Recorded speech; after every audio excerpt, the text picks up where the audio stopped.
Hey everyone, welcome back to my channel. This is my anime makeup look and I hope you guys love it. Let's jump into the tutorial so I can show you what I used, and I'm speeding this up because I wanted to fit in all of the details and not leave anything out. The first step was blocking my brows. I'm using spirit gum to make the brows tacky before applying the wax to cover them. I applied the wax with a spatula and this helps smooth all of it out before applying the brow seal. This is just a quick version of a brow cover. There's tons of tutorials on YouTube if you are curious on how to do this, and it's pretty simple. It actually works really good if you use a glue stick, believe it or not.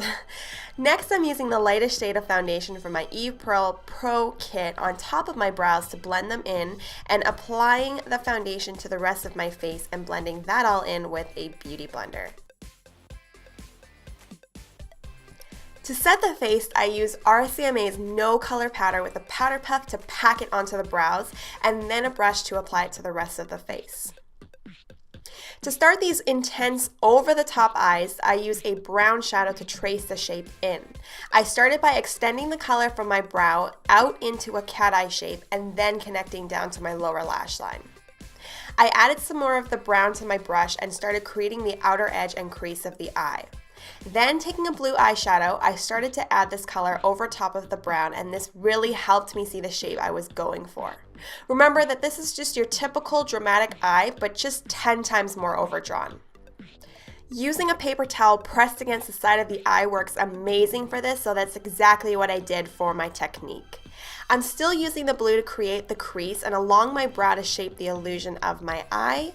The key to this is adding color slowly, so make sure you have at least 2 shades of blue to get a gradient effect and keep blending the 2 colors together.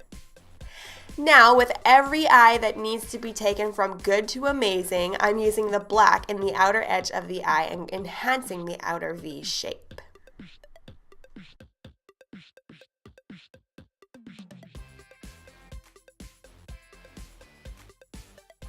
Next, I used the black eyeliner to connect from where my eyeshadow stopped down into the shape of a lower lash line.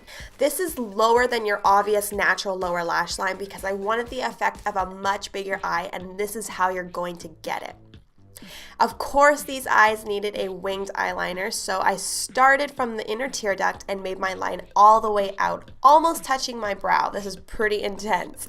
And be sure to make this line much thicker than you'd usually wear your everyday winged eyeliner. And this was pretty fun for me because I got to let loose and not be so precise about my lines here. To make my lower lash line more prominent, I used the same liquid liner to trace over the pencil that I had already had. Next, I use a pencil brush to start connecting the eyeshadow down to my lower lash line, like any smoky eye that you would do, but making sure not to put the colors, these dark ones, in the space between my actual waterline and the lash line that I created, and use whatever's left on the brush and trace along the brows to finish shaping the eyes. For lashes, I literally stacked, and I'm not joking, 3 pairs of lashes from Love for Lashes from my upper lash line, and I used 1 pair on the lower lash line, and it worked out perfectly for this look.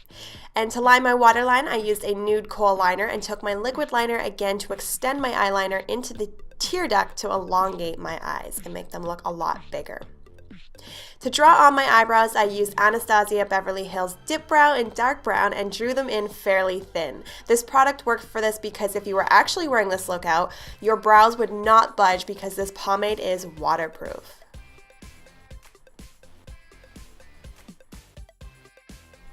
For contour, I used the Anastasia Beverly Hills Contour Kit and traced the color in the natural contours of my cheeks and brought the color up and in towards my nose to make the cheeks appear really full. I used the same palette for contouring the nose and at first just used a blending brush, but this wasn't enough. I needed to use the edge of my lash box to make the line way more prominent. For highlighting, I used Kevyn's Candlelight along the bridge of my nose, Cupid's bow, around the edges of my lips, the cheekbones of course, and the base of the eyes.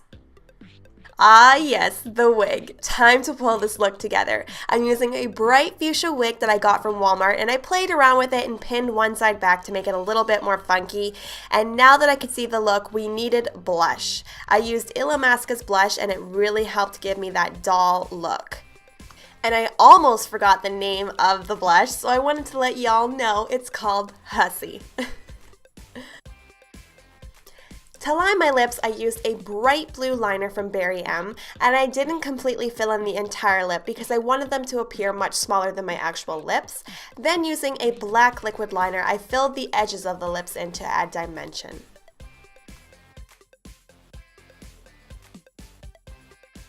For one final touch, I added anime lenses from Pinky Paradise, and if you're wanting to get a pair of these lenses, I'll leave their contact info in my description box.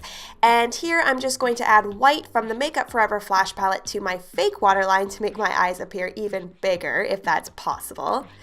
And then I took some more of the light foundation from my Eyebrow palette to my neck just to kind of lighten up the look and blend in with my face. And there you have my completed look. This was by far my favorite Halloween makeup tutorial I have done yet. Please make sure to thumbs up this video if you did like it and subscribe to my channel if you haven't already. Thank you for watching, and as always, I will see you all in my next video. Bye.